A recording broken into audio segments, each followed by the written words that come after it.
Hello student of class 10th बच्चे। आज मैं आपको आपका काव्य खंड का सेकंड चैप्टर राम लक्ष्मण परशुराम संवाद को विस्तार सहित समझाने का प्रयास कर रही हूँ। तो इसे शुरू करने से पहले मैं आपको इसके रचयिता जो जो ग्रंथकार हैं तुलसीदास जी, उनके बारे में थोड़ा समझा दूँ कि तुलसीदास जो थे वो राम के भक्ति काल के राम की भक्ति करने वाले प्रसिद्ध कवि माने जाते हैं। ठीक है, तो उस समय भक्ति काल में जो राम की भक्ति की ओर को गई वो राम मार्गी शाखा के कहलाए, जो कृष्ण की भक्ति की ओर को गई वो कृष्ण मार्गी शाखा के कहलाए। तो तुलसीदास जी राम मार्गी शाखा के प्रसिद्ध कवि थे। इन्होंने अनेक रचनाएं अपनी रचनाएं लिखी, जिसमें जैसे कवितावली, गीतावली, दोहावली, उन सब, और ये रामचरितमानस। तो इन सब में रामचरितमानस जो है इनकी प्रसिद्ध कृति है, और इसे इन्होंने अवधी भाषा में लिखा, और इन्होंने अवधी और ब्रज दोनों भाषा में लिखा, लेकिन रामचरितमानस की रचना इन्होंने अवधी भाषा में की। उस रामचरितमानस में 7 कांड हैं। उन कांड में सबसे पहला कांड बालकांड कहलाता है। तो उसमें से ही आपके उसमें ये जो आपका चैप्टर है, ये पाठ है, इस पाठ में उसी बालकांड से ली हुई कुछ पंक्तियां हैं। अब ये संदर्भ किसका है, थोड़ा संदर्भ समझ लीजिए। ये उस समय का संदर्भ है जब सीता का विवाह हुआ था। तो राजा जनक ने शर्त रखी थी कि शिव जी के धनुष को जो उठाएगा उसी के साथ सीता का विवाह होगा। तो जब अनेक देशों के राजा असफल हो गए और जनक दुखी हो गए, तो उन्होंने कहा कि पृथ्वी पर आज कोई भी योद्धा नहीं रहा कि जो इस शिव जी के धनुष को उठा सके। अब मेरी बेटी शायद कुंवारी रह जाए। तब लक्ष्मण को जब क्रोध आने लगा कि मैं जाता हूँ, तो विश्वामित्र भी वहाँ राम लक्ष्मण को लेके पहुँचे थे। तो उन्होंने लक्ष्मण को रोका और राम को आज्ञा दी कि आप जाओ उसमें धनुष को तोड़ने के लिए। तो राम जब वहाँ गए तो उन्होंने शिव जी के धनुष को उठाया जैसे ही, तो उसे इतनी जोर से प्रत्यंचा उसकी खींची कि वह धनुष टूट गया। जब उस धनुष को टूटा तो टूटने की आवाज़ इतनी भयंकर हुई कि परशुराम मुनि जो थे, जो बहुत क्रोधी स्वभाव के थे, तो वहाँ तक उनकी आवाज़, उसके टूटने की आवाज़ पहुँची। और जब परशुराम ने सुना तो वो समझ गए कि ये जो आवाज़ है ये तो मेरे गुरु, वो अपने शिव जी को अपना गुरु मानते। तो परशुराम ने कहा ये तो मेरे गुरु शिव, जो मेरे शिव जी हैं, उनकी धनुष के टूटने की आवाज़ है। तो वो सीधे जनक राजा के महल में पहुँचे और वहाँ जाकर उनके बीच में उन्होंने जो उनकी मध्य वार्ता हुई, तो जो उन्होंने कहा अपने क्रोध में आकर के, तो वह जो प्रकरण है वो आपके इस पाठ में है। तो उसमें परशुराम और लक्ष्मण के बीच जो संवाद होता है, उनके बीच जो बातचीत होती है, उस बातचीत का वर्णन है। तो क्योंकि लक्ष्मण किशोरावस्था के थे तो वो गुस्सैल भी थे थोड़ा, तो और परशुराम भी क्रोधी मुनि थे। वो तो जमदग्नि के पुत्र थे और बहुत क्रोधी स्वभाव के थे। तो उन्होंने इस यहाँ पर तुलसीदास जी ने, जो कि इसकी प्रमुख रचना, इसका मूल ग्रंथ जो है वो रामायण है, उससे जो अवधी भाषा में उससे जो लिखा, तो उसने उनके क्रोध का वर्णन, परशुराम के इस पाठ में उनका क्रोध और लक्ष्मण द्वारा अपने किशोरावस्था होने के कारण उनको बार बार चिढ़ाना, इसका मेन प्रसंग इसमें आता है। तो देखिए, जब शिव जी का धनुष टूटा, अब आप अपने बुक में देखो, तो जब शिव जी का धनुष टूटा तो परशुराम वहाँ आए। तो परशुराम ने क्या कहा कि ना, कि ये शिव जी का धनुष किसने तोड़ा, मुझे अभी बताओ करके जब वो बोले, तब राम जी बोले, क्या बोले राम जी, कि नाथ शंभु धनु भंज निहारा, होई को एक दास तुम्हारा। हे नाथ, नाथ मीन्स स्वामी। उन्होंने परशुराम से कहा कि हे नाथ, शंभु धनु में शिव जी के धनुष को भंज निहारा में तोड़ने वाला, होई को एक दास तुम्हारा, कोई तुम्हारा एक दास ही होगा। दास मीन सेवक, कोई तुम्हारा ही सेवक होगा। राम ने कहा जब कि गुस्सा नहीं करो, कि शिव जी, हे नाथ, शिव जी के धनुष को भंजनी हारा में तोड़ने वाला कोई तुम्हारा ही एक दास होगा। आयसु काह कहिय किन मोही।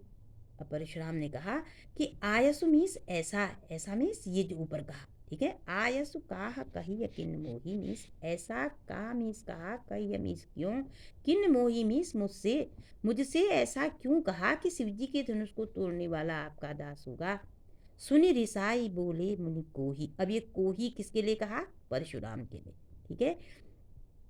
सुन करके गुस्से से बोले परशुराम मुनि, ठीक है। परशुराम मुनि सुन करके गुस्से से बोले, क्या बोले कि सेवक सो जो करे सेवकाई, अरे करनी करी करे लड़ाई। सेवक मीन्स सेवक वो होता है, सो मीन्स वो जो सेवा का काम करता है, सेवक वह होता है जो सेवा का काम करता है। अरि करनी करी करिए लड़ाई, अरि मीन्स दुश्मन, ठीक है। दुश्मन जो होता है वो क्या करता है, करिए लड़ाई, ठीक है। क्या करता है, करिए लड़ाई मीन्स लड़ाई का काम। दुश्मन जो होता है, अरि मीन्स दुश्मन, दुश्मन करता है लड़ाई का काम, लड़ाई मीन्स लड़ाई का काम, ठीक है। सुनहु राम जेहि शिव धनु तोरा, हे राम सुनो। अब परशुराम मुनि कहते हैं सुनहु राम मीन्स हे राम सुनो, जेहि शिव धनु तोड़ा, जेहि मीन्स जिसने, ठीक है, जिसने ये शिव जी का धनुष तोड़ा। सहस बाहु सम सो रिपु मोरा, सहस बाहु मीन्स हजारों भुजाओं वाला, सहस्र मीन्स हजारों, बाहु मीन्स भुजाओं वाला, सम मीन्स समान, सो रिपु मोरा वह मेरा शत्रु है, ठीक है। अब देखो सहस्र बाहु सम सो, यहाँ पर 100 वर्ण की आवृत्ति बार बार होने से कौन सा अलंकार हुआ, अनुप्रास अलंकार। जिस अलंकार में एक ही वर्ण की आवृत्ति बार बार होती है वहाँ पर अनुप्रास अलंकार होता है, यहाँ पर अनुप्रास अलंकार भी है। सहस बाहु सम सो रिपु मोरा, सम आने के कारण उपमा अलंकार भी है। तो वो कह रहे हैं कि वो मेरा हजारों भुजाओं वाला, कौन था वो सहस्त्रबाहु राक्षस, जिसको कि परशुराम ने अपने फरसे से उसकी भुजाओं को काट दिया था। तो उसने कहा कि जैसे मैंने सहस्त्रबाहु राक्षस को उसकी भुजाओं को काट कर उसे समाप्त कर दिया था, वैसे ही वह मेरा दुश्मन होगा, यानी मैं उसे समाप्त कर दूंगा। सहस्त्रबाहु समसो रिपु मोरा मीस, वह सहस्त्रबाहु के समान मेरा दुश्मन है। सो बिलगाओ बिहाई समाजा, सो मीस वह, बिलगाओ मीस हट जाए, बिहाई मीस छोड़ करके, समाजा मीस समाज को, वह समाज को छोड़ करके हट जाए। नत मारे जय ही सब राजा, नत मीस नहीं तो, मारे जय मीस मारे जाएंगे, सब राजा मीस सारे राजा, जितने राजा यहाँ पर उपस्थित हैं वो राजा, बल अगर वो अलग नहीं हटा जिसने शिव जी का धनुष तोड़ा, तो नहीं मैं सारे राजाओं को मार दूंगा। सुनी मुनि वचन लखन मुस्काने, सुनी मीस सुन करके, मुनि वचन मीस परशुराम मुनि के वचनों को, लखन मुस्काने लक्ष्मण मुस्कुराने लगे, बोले परशु धरहि अवमाने। परशुराम का बोले मीस बोले, परशु मीस परशुराम का, धरहि मीस करके, अवमाने मीस अपमान, परशुराम मुनि का अपमान करते हुए बोले कि बहुधनु ही तोरी लड़काई, बहुधनु ही मीस बहुत सी धनुष, तोरी मीस तोड़े, लड़काई मीस बचपन में, हमने बचपन में बहुत से धनुष तोड़े। कबहु न अस रिस की न गुसाई, कबहु मीस कभी भी, न नहीं, अस मीस ऐसा, रिस मीस गुस्सा, ऐसा गुस्सा, कीन मीस किया, गुसाई मीस उस धनुष के मालिक ने, गुसाई मीस धनुष के मालिक ने, कभी भी ऐसा गुस्सा किसी धनुष के मालिक ने नहीं किया। यही धनु पर ममता के हेतु, इस धनुष पर ममता मीस प्रेम के हेतु मीस किस कारण, तुम्हारा इस धनुष पर इतना प्रेम किस कारण से है। सुनी रिसाई कह भृगुकुल केतु, जब यह सुना तो सुनी मीस सुन करके, रिसाई मीस गुस्से से, कह मीस कहा, भृगुकुल केतु, भृगुकुल के केतु स्वरूप, उनके कुल का नाम भृगु था परशुराम के, तब उनसे कहा, यहाँ पर परशुराम, भृगुकुल केतु मीस भृगु के कुल के केतु स्वरूप यानी परशुराम जी। अब बच्चे देखो, इसमें से आपको ये भी प्रश्न बनता है आपका कि इसमें परशुराम के ये का पर्यायवाची छांट के लिखो, तो आपको परशुराम को ही भी परशुराम को कहा गया, भृगुकुल केतु भी परशुराम को कहा गया, आपको पता होना चाहिए, ठीक है।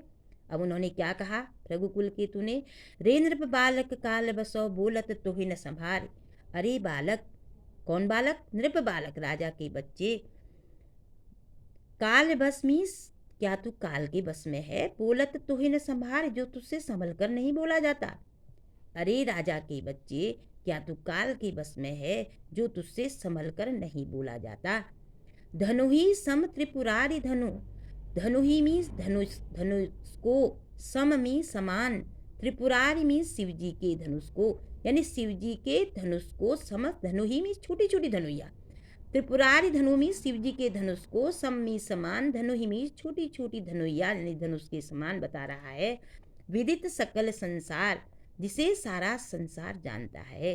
ठीक है, तो उन्होंने कहा कि अरे राजा के बच्चे, क्या तू काल के बस में है जो संभल कर नहीं बोला जाता। धनु ही सम त्रिपुरारी धनु, यह जो है यह शिव जी के धनुष को तो अन्य धनुष के समान बता रहा है, जिसे सारा संसार जानता है। अब देखो इसमें त्रिपुरारी, बोर्ड में क्वेश्चन आता है कि शिव जी का पर्यायवाची लिखो, तो आपको पता होना चाहिए त्रिपुरारी शिव जी का पर्यायवाची है।